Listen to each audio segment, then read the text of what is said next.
What's up, everybody? It's Wes, Andy, and Hank. Welcome to part 2 of our Road to Ahsoka review series as we cover all of the episodes in the Essential Ahsoka Tano playlist on Disney+. Tonight, we're going to take a look at the next 2 episodes, and that is, what did I put them here? Season 3, Episode 22, Wookiee Hunt, and Season 5, Episode 17, Sabotage. Yeah, it's going to be a little bit different tonight. I'm going to kick off with the first episode, and then I'm going to hand things over to Andy.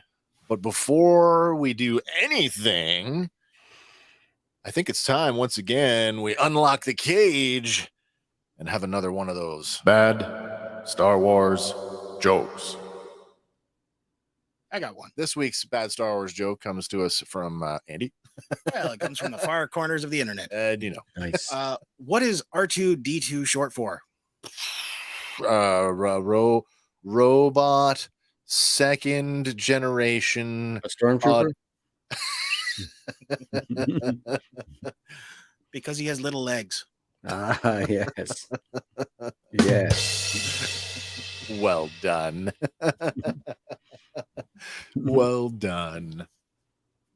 Awesome. Guys, last week we covered the first 2 episodes in that playlist, and my apologies. 3. Sorry, you're right. The last 3 episodes. And I just want to apologize because if I had done just this much more research, I would have realized that the second and third episodes in that playlist actually go together, and we would have covered them together. So that's okay. If you're just joining us for the first time on this review series, I'm sorry. Splitting things again. We split it all up in the wrong way, but we'll make do with it. Yeah. Oh, yeah. I hope you guys are invested in the character as much as we are. There's a lot to talk about, and if you brought your questions and comments and all your thoughts about Ahsoka Tano, please drop them in the live chat, as we will be checking your comments throughout the show and taking your questions and comments as we go.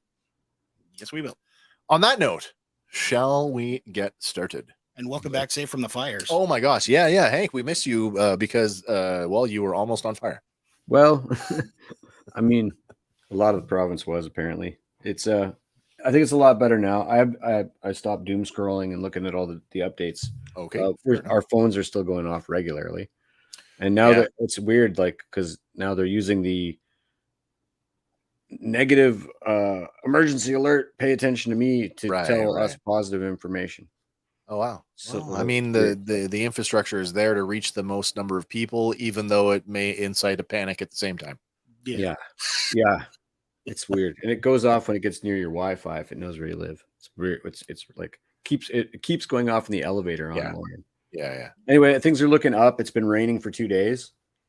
It could rain harder for sure, but it rained pretty good yesterday, and it's kind of off and on today. So, and meant to rain like until Tuesday. So I think that's for better or worse, that should be the end of it. But like I said, I've been kind of obsessing about the details. A lot of people lost their homes. A lot of people lost their pets. No one lost their life. Yeah. So if there's anything good about it, I guess that's that. Silver lining, as tough as it is to say that there is one, I guess that is the one thing, is that no loss of human life.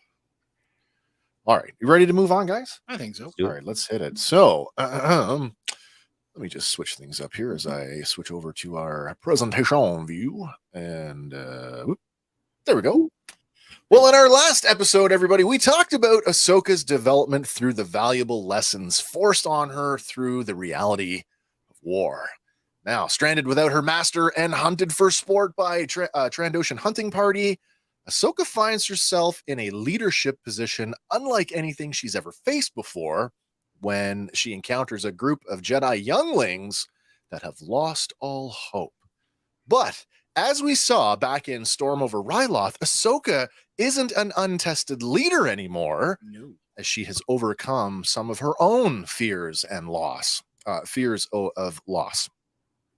Now, armed with her own compassion and empathy, Ahsoka is set to lead the younglings back to freedom. All right. Oh, what did I do that for? I didn't mean to do that. Sorry. Sunday. This is Season 3, Episode 22. This is a Wookiee Hunt. It is the 66th chronological episode in the entire series. It originally aired on April 1st, 2011, and it was the season finale of season 3. Mm. And let's not forget that in those 66, 65 other episodes, right, besides the 3 that we covered, they're all pretty heavily Ahsoka. Yeah.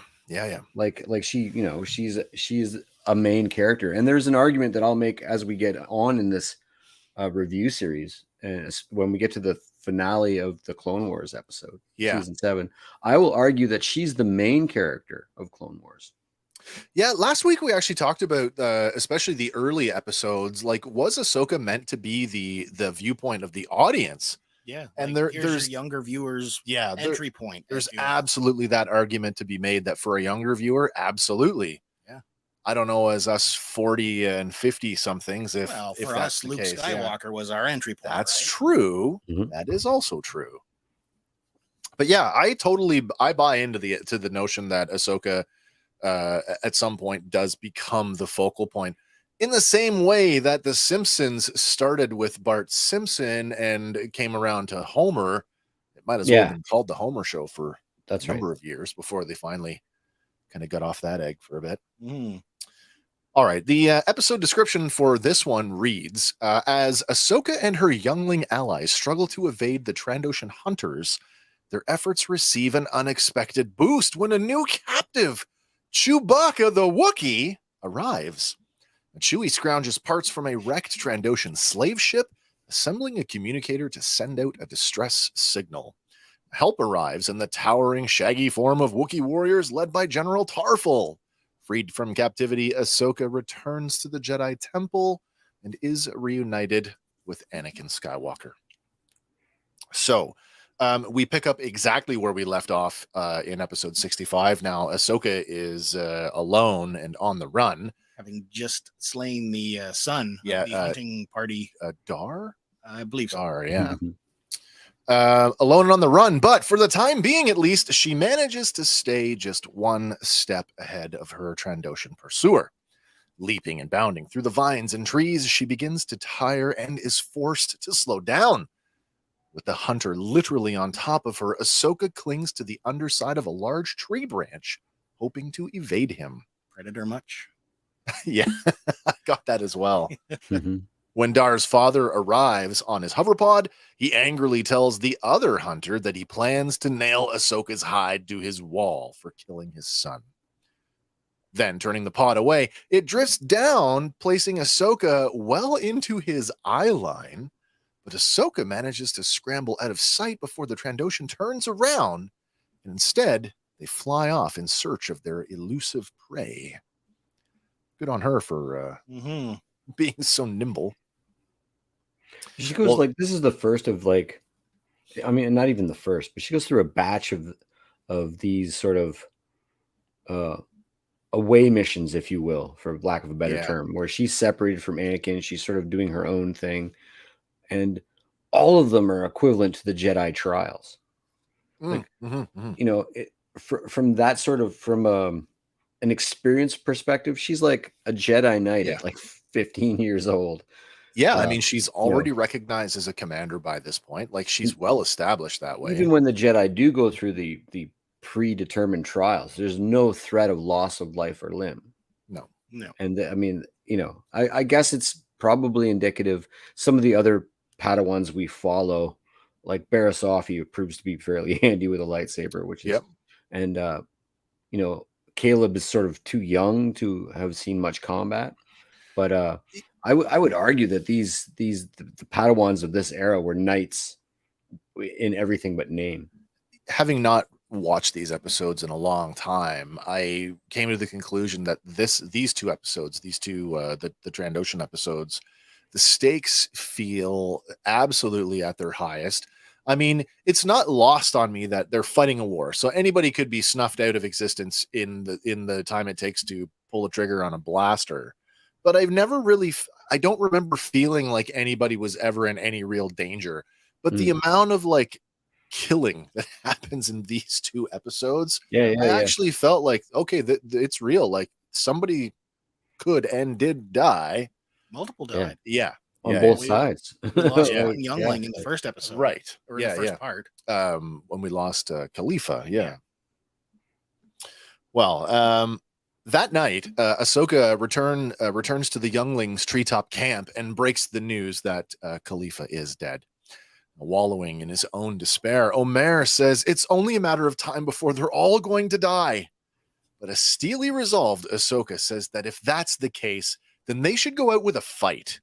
Jinx calls the idea suicide, but Ahsoka points out that new prisoners are brought in every few days, and they should attack the next dropship head on because the Trandoshans would never expect it. As the dropship rolls in out of the fog, Ahsoka, Omer, and Jinx run down the beach, and they force leap onto the dropship. Ahsoka landing on the canopy is enough to spur one of the Trandoshans to climb onto the hull and try to shoot her. Excuse me. But the lizard man is blissfully unaware that both Omer and Jinx are behind him. They both attack the hunter while Ahsoka boards the ship and moves to subdue the pilot.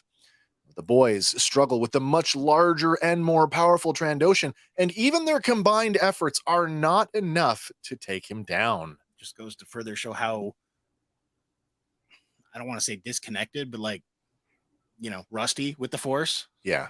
They've given up hope. They're not fully back into it. Let's take a couple comments. I was going to say, let's take a second here to just check in with the chat.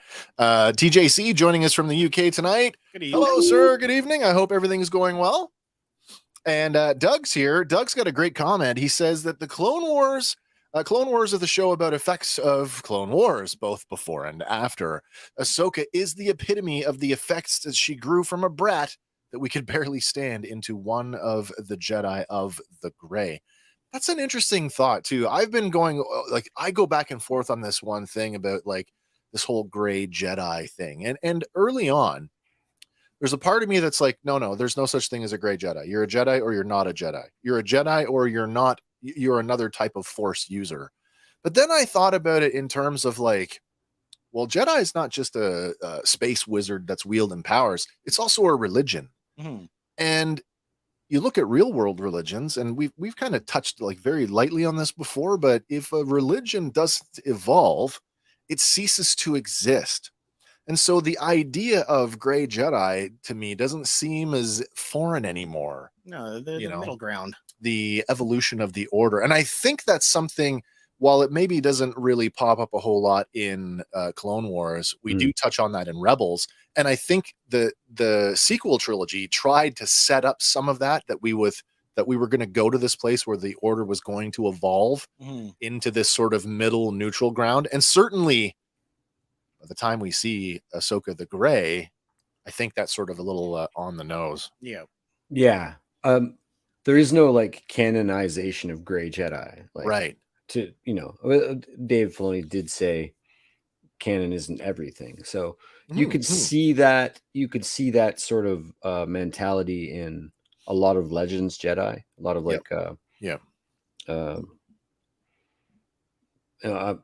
Revan, certainly a Jedi that would fall and then come back to the light and then be able to wield both sets of abilities.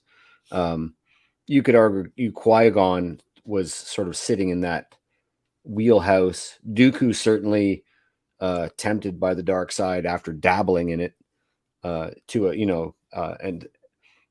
I guess you could argue Mace Windu too, because reportedly he can stem the anger part but still wield some of the abilities. There's an interesting contrast there between those two characters because their dabbling in the dark side comes from two different places. Dooku from his political idealism and Mace from his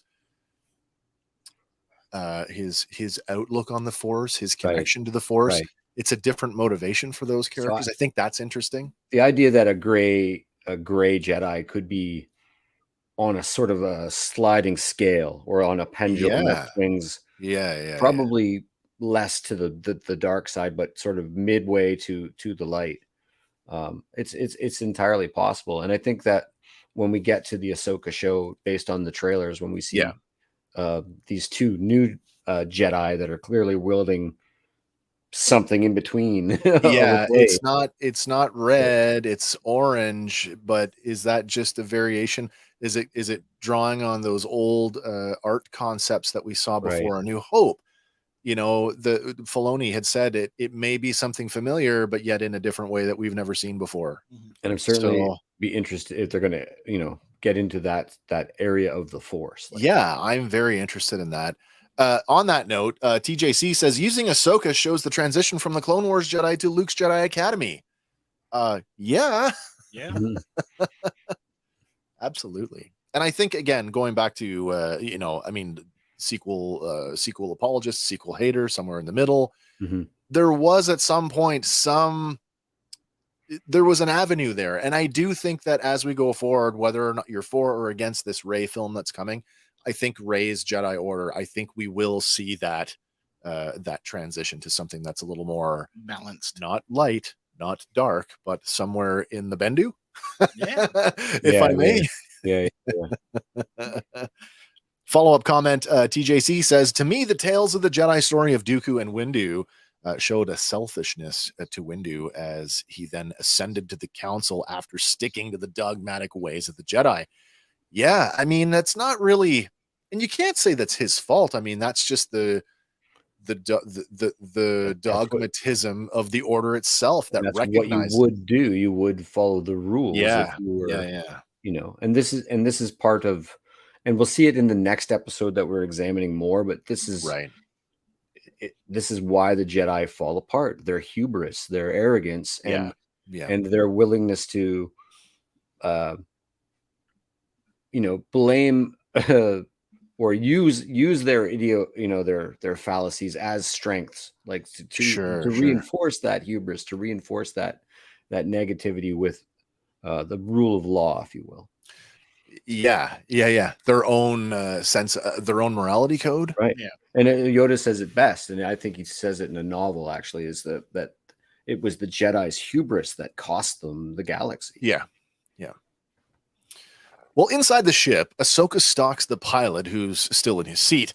But the pilot, having expected a sneak attack, spins around to face Ahsoka with this shotgun blaster, and it's leveled directly at Ahsoka, and he lets off several blasts.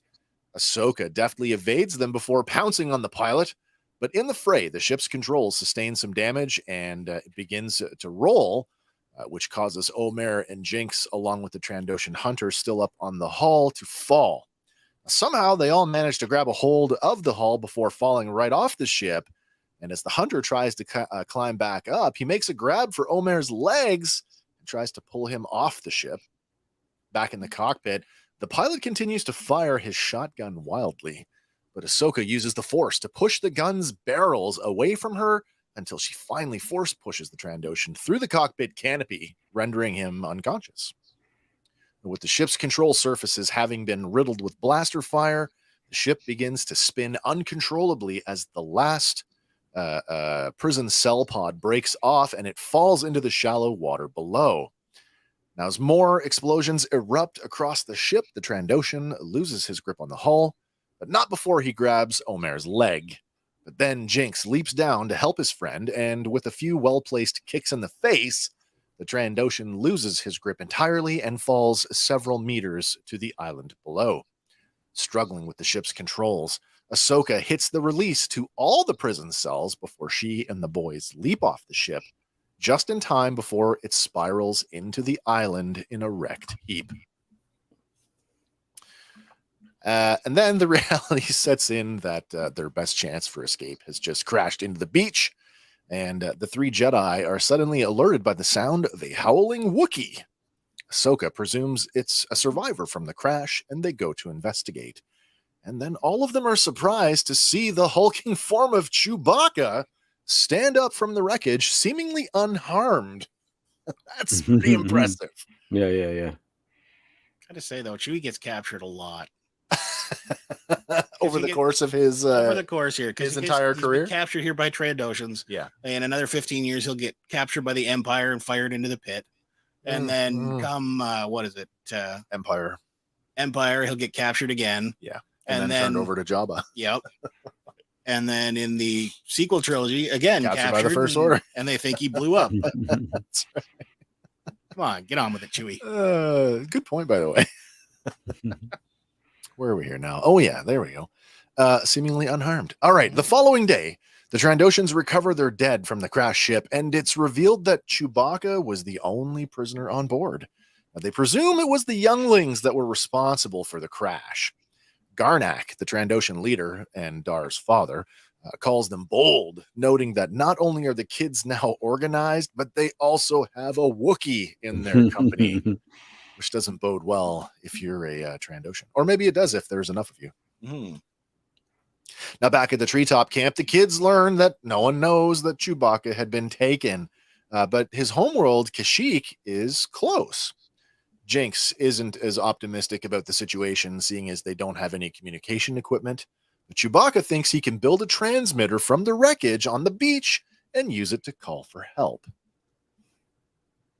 Later, the Jedi, along with Chewbacca, sneak up on the crash site. Ahsoka instructs Omer and Jinx to keep a lookout while she and Chewie enter the wreck in search for parts. Almost immediately, one of the Trandoshan hoverpods sweeps over the area with a searchlight, looking for the younglings and the escaped Wookiee. Hovering low, the pod drops off one of the hunters, who takes up a sniper position on the edge of the wood line, looking out at the shipwreck. But the hunter is unaware that Omer and Jinx are just a couple of meters below him.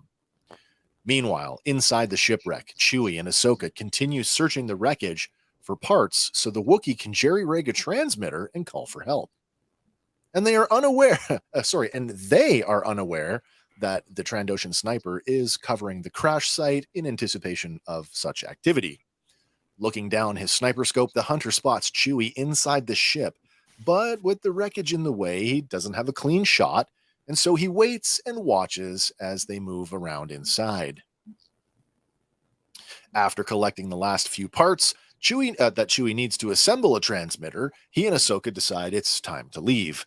They have no idea that they are literally just a few feet from getting bullseyed by the Trandoshan hunter. Hunkering down under the ship's hull, Ahsoka says the way is clear, and she beckons for Chewie to follow her across the open beach. Now, with a clear line of sight, the hunter takes aim at Ahsoka, but Jinx, who has silently snuck up on the hunter, kicks the rifle barrel, causing the shot to miss. But it's close enough to force Ahsoka and Chewie into cover, and they watch as Jinx and Omer struggle with the Trandoshan sniper. In the fray, all three of them fall several feet from the sniper's position, landing hard on their backs.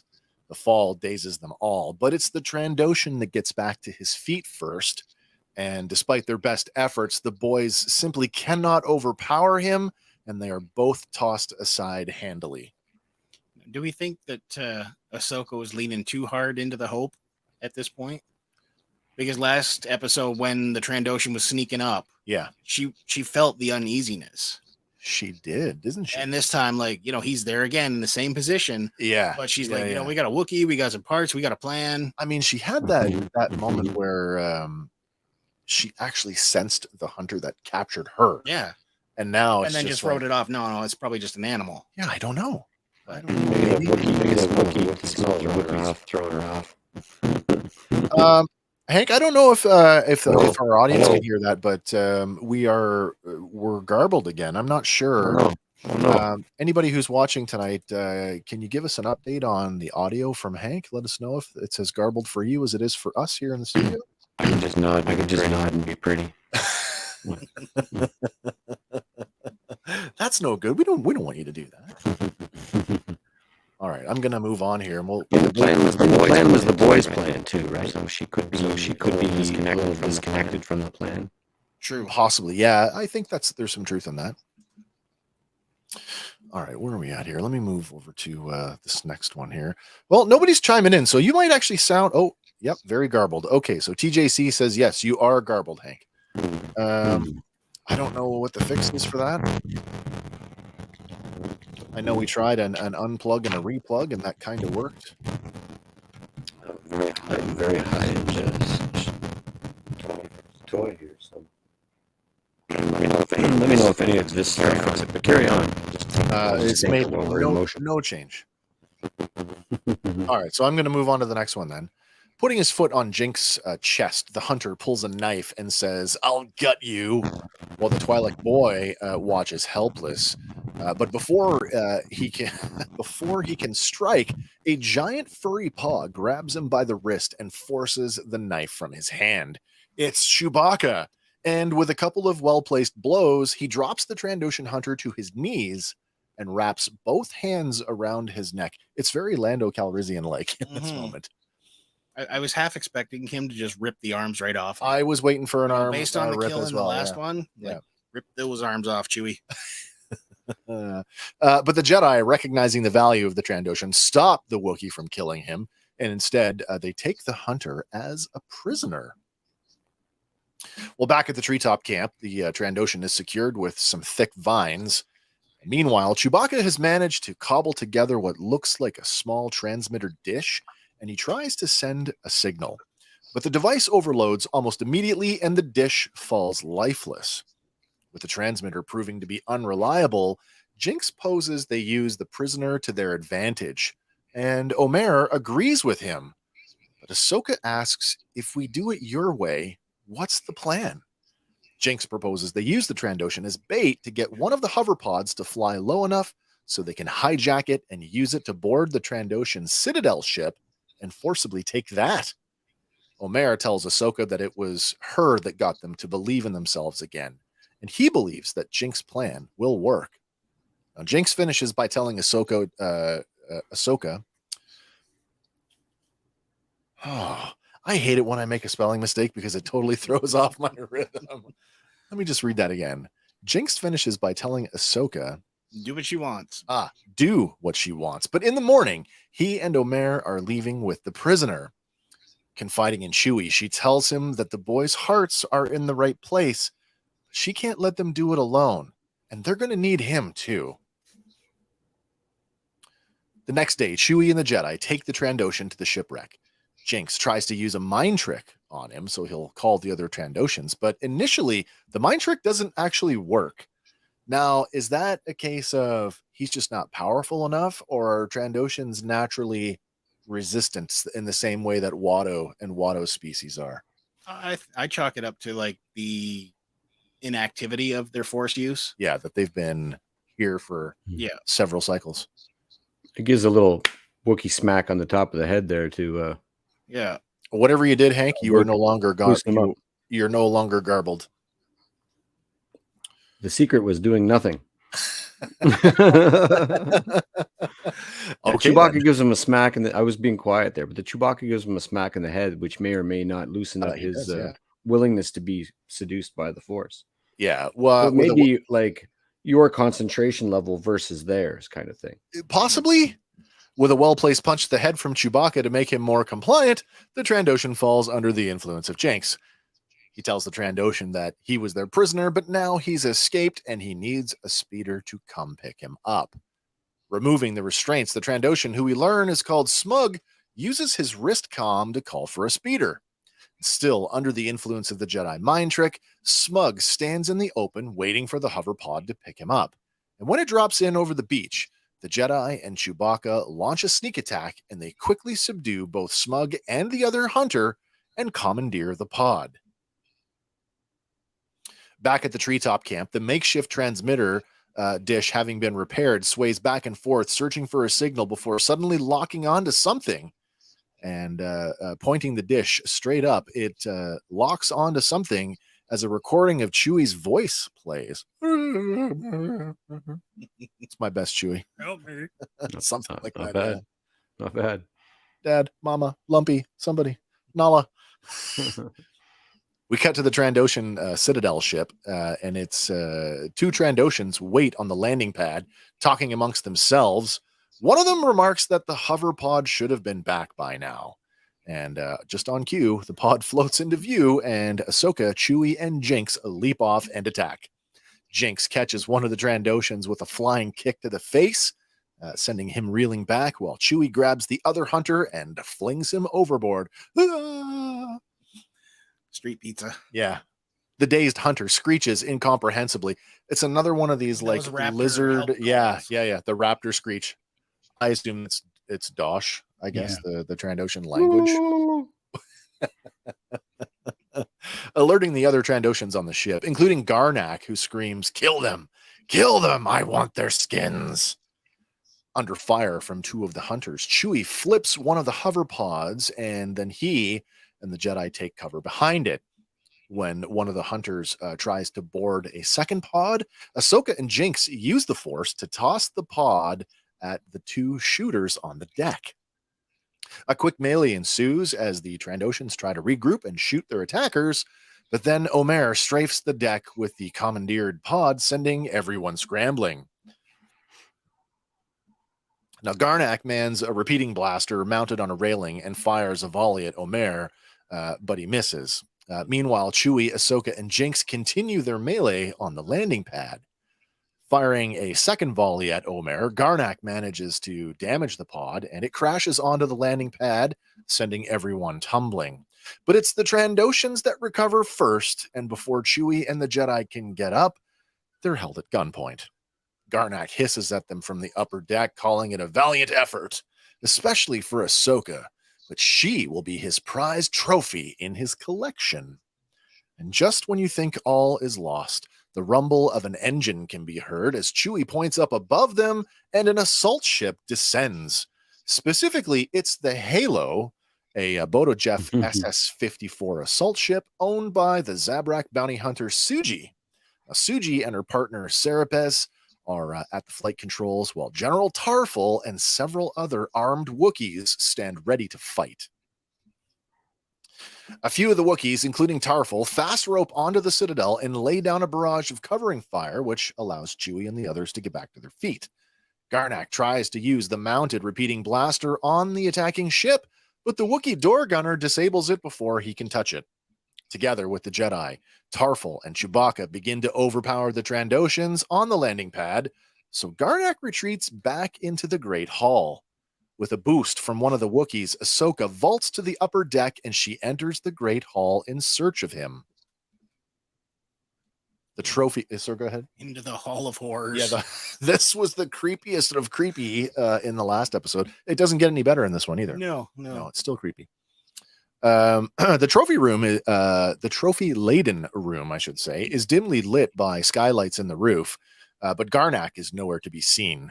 So, making her way deeper into the chamber, Ahsoka continues this game of cat and mouse. When she gets behind the throne that happens to be adorned with the wampa head and fur, Garnak reveals himself on the ledge above and behind her, and with an axe raised high, he leaps down. But Ahsoka's Jedi senses and reflexes are sharp, and she deftly pulls a reverse somersault between Garnak's legs before kicking him in the chest and vaulting out of the way. Then, with a double-handed force push, she levels Garnak against a wall draped in Wookiee pelts. Now, outside, the remaining two Trandoshans trade fire with the Wookiees on the deck. When one of them is gunned down, the other pauses for a moment, which is enough for Jinx to focus on the hover pod that they were using for cover, and uses a force push to move the pod, exposing the last shooter. With the cover now gone, the hunter is gunned down by one of the Wookiees. Inside the Great Hall, Ahsoka and Garnak square off again, but when Ahsoka tries to force push him for a second time, Garnak craftily uses his claws to dig in, and he holds his ground. Very smart, by the way. Mm-hmm. Then he attacks, tossing Ahsoka like a rag doll. Leaping on top of her with a knife, Ahsoka catches his arm with both hands, and she fights for her life, the blade just centimeters from her face. Then, deflecting his strike off to one side, Ahsoka manages to get out from underneath him, and she kicks Garnak in the shoulder, knocking him off balance before kicking the knife out of his hand. Very astute, by the way. She's learned well. Yeah, she's good. She's really good.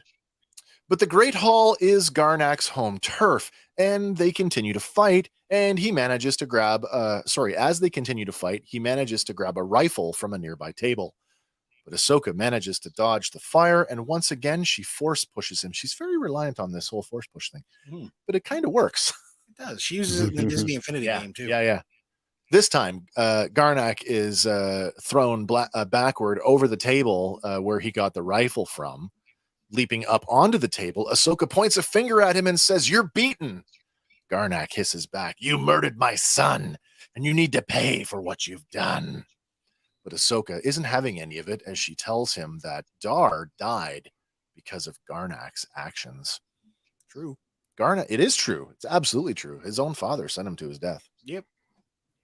Garnak stares at the rifle on the floor just behind him, and Ahsoka warns him, "Don't!" But the Trandoshan is consumed with his revenge, and he lunges for it. And with another forced push, Ahsoka shoves him outside, out through the double doors of the Great Hall, and over one of the railings of the Citadel, where he falls. Not even the railing could save him. It was a strong force push. Where he falls to his death on the landing pad below. Yeah, railings don't save everybody's lives. Well, back at the Jedi Temple, the Havoc rests on a landing pad while the younglings and the Wookiees mingle around. Anakin apologizes for Ahsoka's abduction, calling it his fault.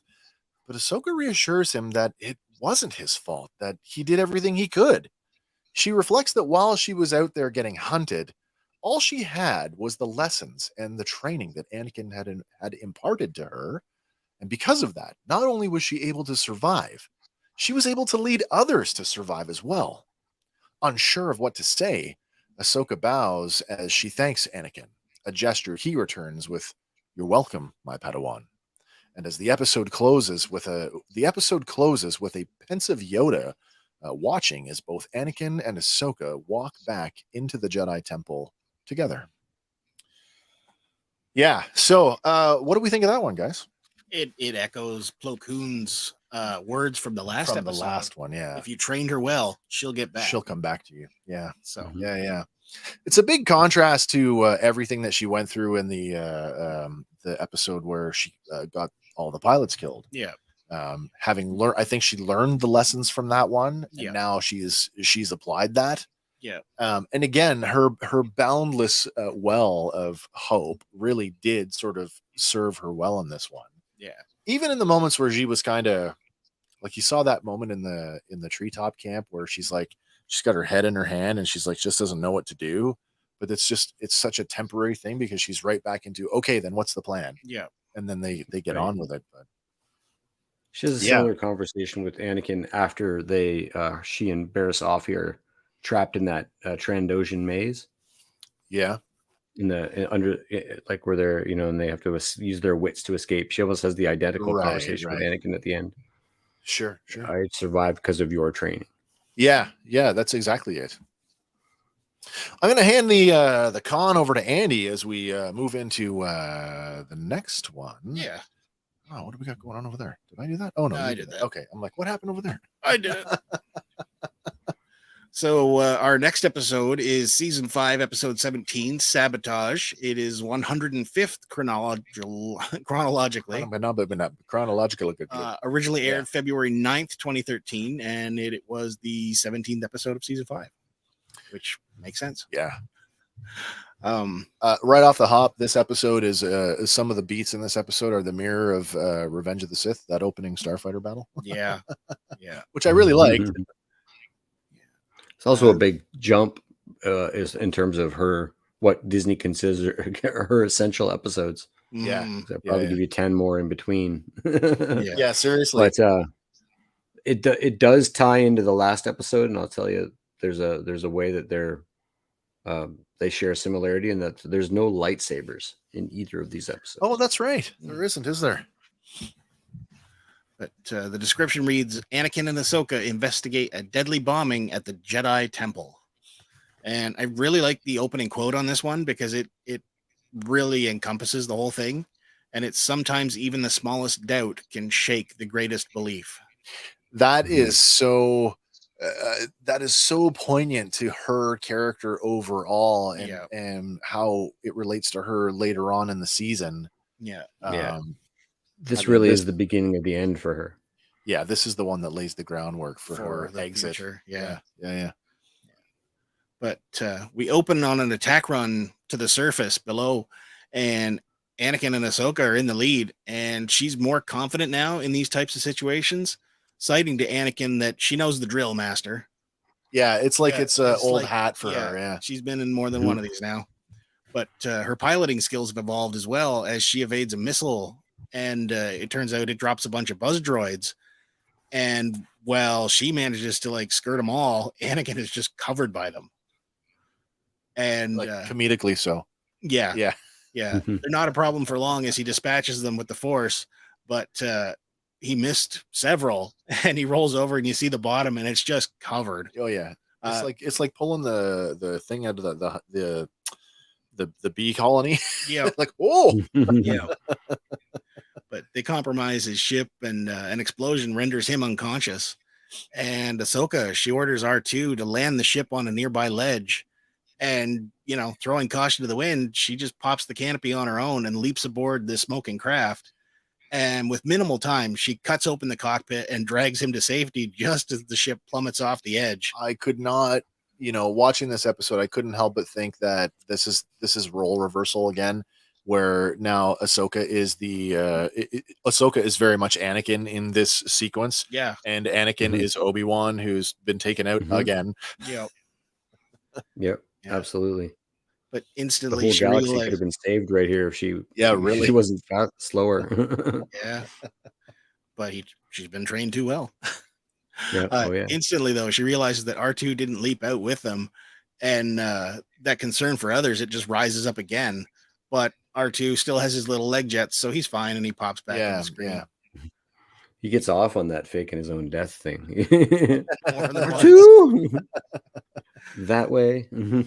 Yeah. But Anakin, he wakes up only to ask what he's missed, and realizing that he's no longer in his ship, Ahsoka informs him that she saved his bacon and he's welcome.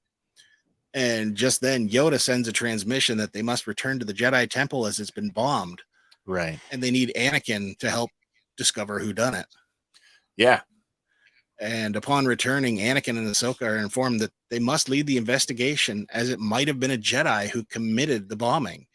And they're impartial as they were off-world in battle.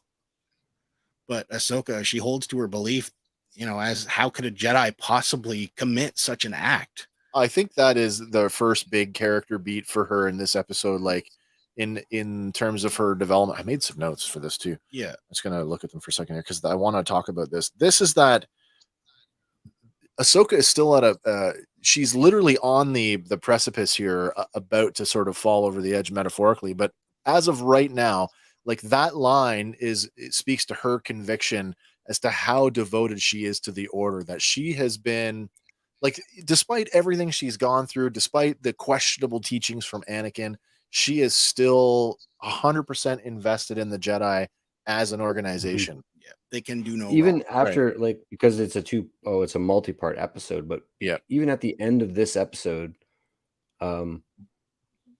because of the outcome of Russo's findings, she's still like that belief is reinforced. Yep. Yeah, because like as we will find out, because at that point the Jedi are absolved, right? Absolved of Yeah.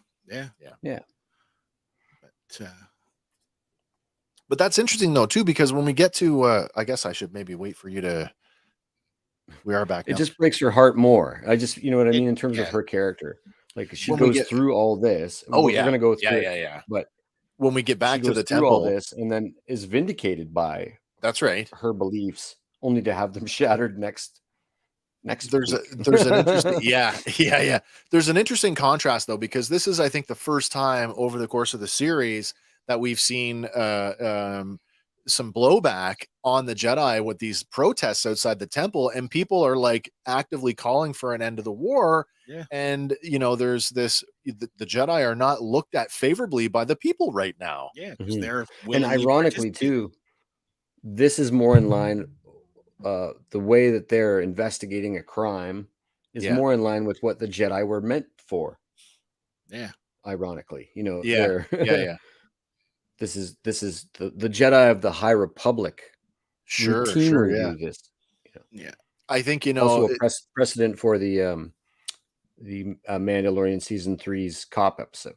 I was going to say that I'm going to talk a little bit about some of the Mandoverse stuff too, because I couldn't help watching this investigation and thinking about that exact same episode, and not from the perspective of the Mandalorian characters, but the droid characters and how they were like, they're so eager to serve. We talked about droids being sort of more pet-like, and this really ties into that. Like, this guy is this droid Russo, he's so switched on, and he's so astute in how he says, when he talks about wanting to interview the witnesses alone because the Jedi are out of favor. Yeah. Like, it's cool, the dichotomy between biological and droid over the are you catching the constant lifting of the eyeglasses and putting them back down? Yeah. Like David Caruso on the Miami.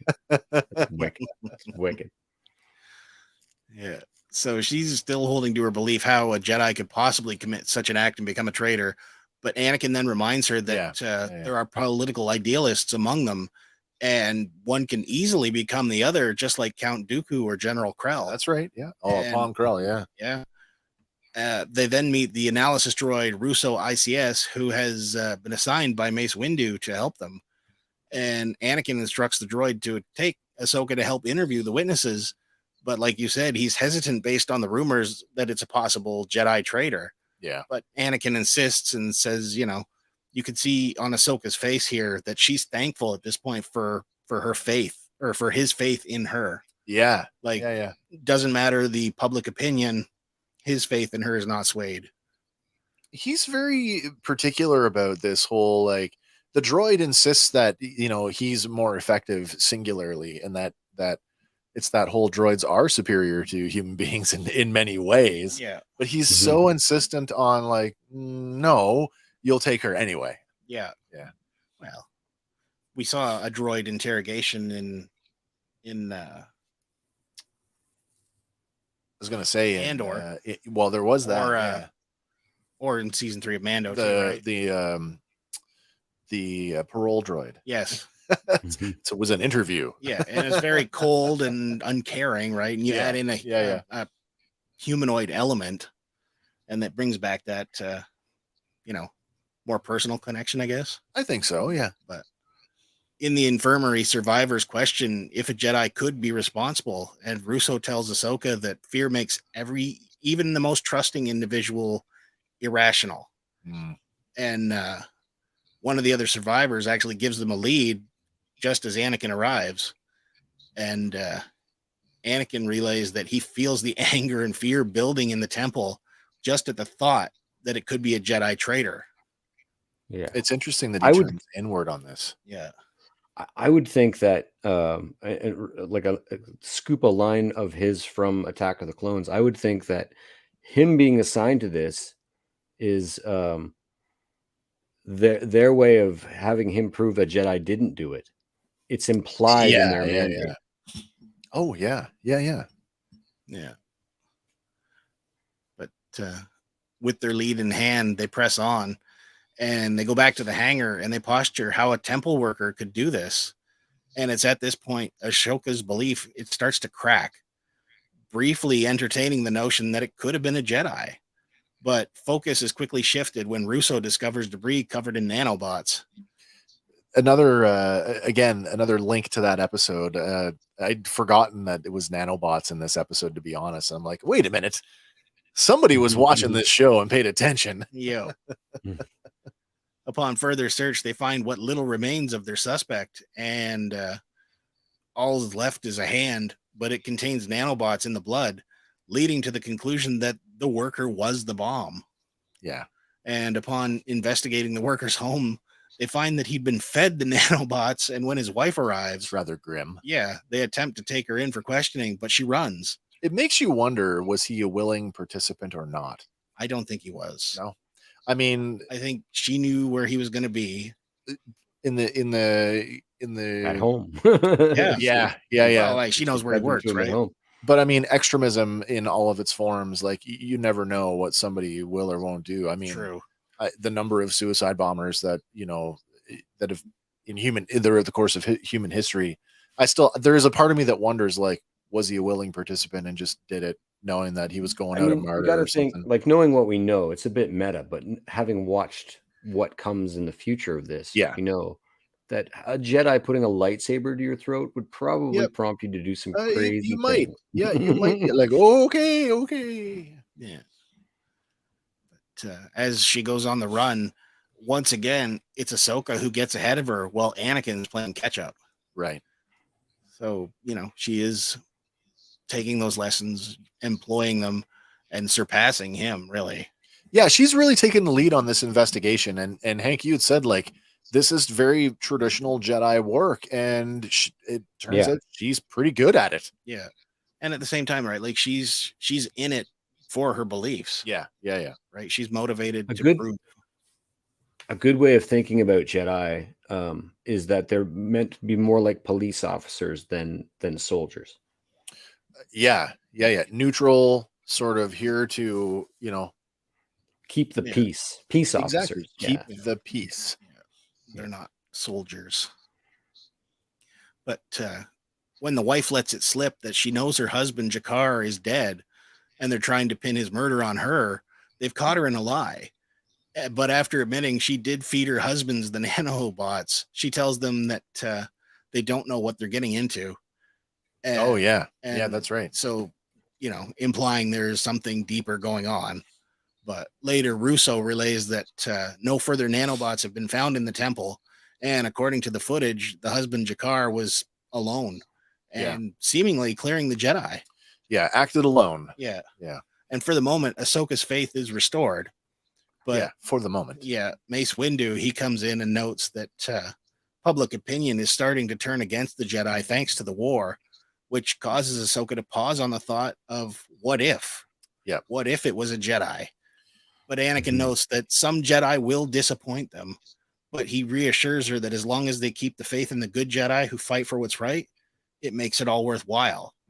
But isn't that like a gut punch when you consider knowing his trajectory? Yeah, all those words ring in her ears too. Like and everything he's ever said to her weighs on her when we get to her in live action. She's just a bag of weight of these lessons. Yeah, there's a lot of baggage there to unpack for her. Yeah, and at the end of it, that is it. It's the what if, and you can see it on her face. The what if is haunting her. Yeah, and not to get too far ahead of this too, because we are going to get there because those are the next episodes. Yeah, the next 3 follow. This trajectory. It's that, and we do. I mean, we've all seen it by now. We're going through it sort of a little more microscopically, but like by the time we get to the reality that that Ahsoka is cleared of the crime, that it wasn't her.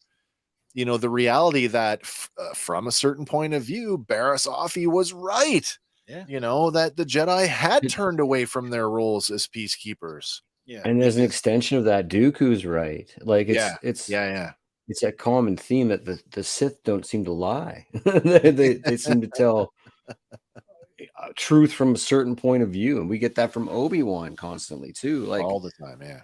And that's where I think the grayness of things lies. Yeah. Is that there's these individual interpretations of these tomes, if you will. It'll be interesting to see how, if anything interests me in the Rey movie coming up, how she's going to interpret these ancient lessons and try to bring that forward. I think we're in a very interesting position with that because it's this the tomes, right? These ancient Jedi texts are not necessarily tied to existing Star Wars canon because we don't really know anything about them. Yeah.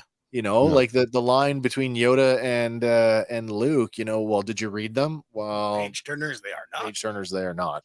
Right. I mean, this is like, but at the same time, there's the flip side of that where he's like, already does she possess everything she needs to know? And it turns out that's a physical object. I feel like exactly that she has them, that the knowledge is still there. I wonder if these are going to be more tied to, and we've explored this a little bit, just scratching the surface in previous episodes, that like the Jedi, the proto Jedi, the first the first people to sort of connect with the Force. Yeah. That they won't necessarily be so dogmatic. Yeah. I can only imagine that just the way they announced the movies. With the other the James Mangold proto Jedi movie that they'll be, those two things will be intertwined like bookmarks. I agree with that. have her returning to these origins that we don't even know about, but are just learning about, kind of, I know how kind of excited cool. I was as we were winding down Rebels, and we spent so much time with Kanan towards the end, and his last lessons coming from the Bendu. I was so excited that, okay, we're gonna go, like he says it right, I'm what's in the middle. Your last lessons are from this ancient Force user who's neither light nor dark, and we didn't explore that afterwards. Yeah. I was so disappointed. You kind of get to explore it in the way Kanan finishes his arc.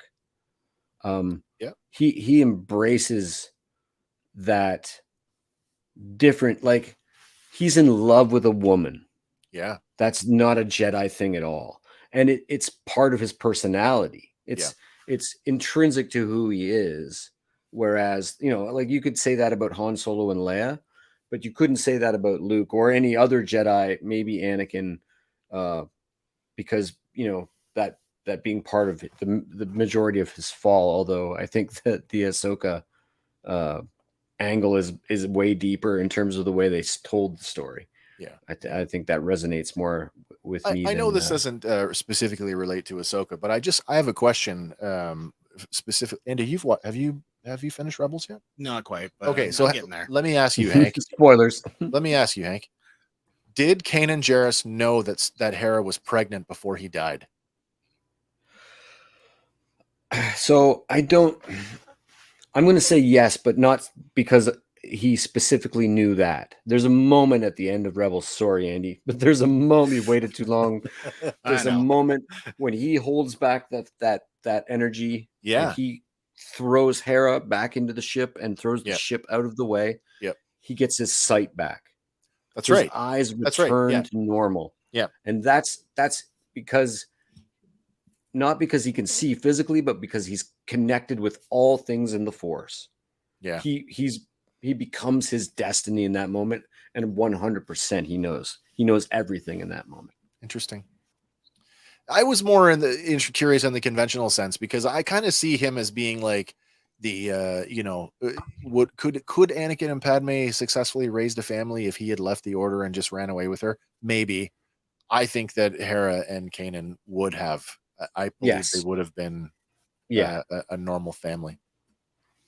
So since we know Hera will be returning for the Ahsoka, that's right. So I mean, the opportunity to have Jason come back is there, and it's certainly one of the things that I'm tiny little hand in that trailer. That I sure hope so. Trying to move a cup with the Force. Sure hope so. Yeah, man. And I mean, that's one of the other things that we're kind of hoping for, at least that I'm hoping for. This kind of came up in some of the Star Wars groups that I kind of lurk in. There was one of them had asked, what are some of the things that you want to see from the live action Ahsoka series? And I'm like, well, if a reunion between Force Ghost Anakin and Ahsoka isn't in the cards, then I don't know. Like, that has to be in there somewhere, whether it's season 1 or later seasons. Well, at this point, we know she's studied with Luke for a bit, so Force Ghost Luke isn't out of the question either. Yeah, no. Going back to the Jason, Force Ghost Luke is out of the question.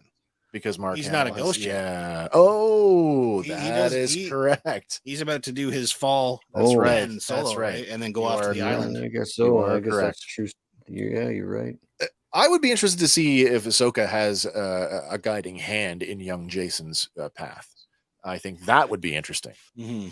I think that she might be this voice of careful, careful, careful. Like she was with Grogu. You see her reluctance to want to train. No, exactly. Yeah. And then therein maybe there's some failure with Jason that would maybe spur that. I've seen, maybe she's half talking about Anakin, half talking about the offspring of Kanan Jarrus. Maybe. I mean, the best thing, the thing that gets me going the most is that they're playing with time on us. Because none of us knows exactly when that epilogue from Rebels occurs. And it's so. Lauren said it this morning. Confounding. She's like, "What if that's the end of season 1 of Ahsoka?" Oh yeah, really? like it could very well be. Yeah, it really could very well be. Like, they could cast Ezra Bridger and just flashback him. Well, they already have. They've already cast him. No, I know, and like just all we get is flashbacks through the live action series. Well, I mean, it would be a shame to know that they've cast him and all we get is that hollow image of him. Hologram. If that's all we got, like what a MacGuffin. If the whole series is on finding Ezra Bridger. And yet it could very well be that. I actually thought I didn't think that Thrawn was going to come back. I actually thought that we were going to go after him in the unknown, because that's like carte blanche to do whatever you want. But now it's the other way around. There's new photographs today from the Entertainment the Empire magazine covers. But you're gonna have to come back on Tuesday night for Random Fandom to see them if you haven't already. I've seen them. Sabines got short. Yeah, the newsstand and the subscriber exclusive covers. Yeah, we definitely saw those. Excellent. Well, guys, listen, that I think that kind of wraps up tonight's journey down the road to Ahsoka, as it were. That's 2 more in the can. We've got several more weeks to go, and I'm sure that next week is going to look somewhat similar to this, where we split things up and kind of. Next one in the queue is the Jedi Who Knew Too Much. Yeah, which is directly related to what we just went through there. Yeah. Is it 2 Everybody more? Out there? 3 more yet. 3 more that are related to this? Directly related to this one.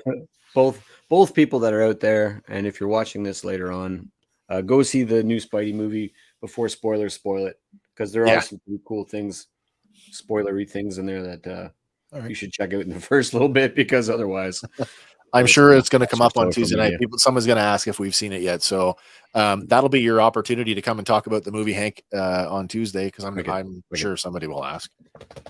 And if you're going out to the theaters, make it a double feature, because right now there's a lot to see right now. There is a lot to see, but Raiders of the Lost Ark. Oh, Raiders is back in theaters. Yeah, for a limited run. Yeah. Watched that last night. Yeah. Yeah. Still holds up. Well, I it's only been 4 months probably since I watched it anyway, but it still holds up. Yeah. Well. All right, everybody. Thanks for hanging out with us tonight on your Sunday evening. I hope that this was as entertaining for you as it was for us. Look forward to hanging out with you guys. Every couple times a week, as we do. As I said, do come back and see us on Tuesday night when we host our Tuesday night Random Fandom. That's the show where we talk about pop culture and entertainment headlines from the previous week. Lots to talk about this week. We can't cover everything, though, so I do encourage you to come back with your bring your own entertainment and pop culture stories with you, because, like I said, we don't cover everything, and maybe you got something that you want to talk about. You can call in works now. Yeah, I was going to say, you can always hit us up in the live chat on whatever platform that you're watching on. Of course, we do have the custom WhatsApp link. It's in the description of every video, so you can call in live and be a part of the show. And the show will go on, but not tonight. This is it for me, guys. I think that's it for you guys. Yeah. Everybody good to go? Any more? Yes, sir. No, that was awesome. All right, guys. Well, listen, hopefully we'll see you on Tuesday night. If not, come back next week as we do this Road to Ahsoka thing all over again. But until then, everybody, for Fandom Power, my name is Wes. I'm Andy. And I'm Hank. And we'll catch you on the next one, guys. And bye for now. Ooh.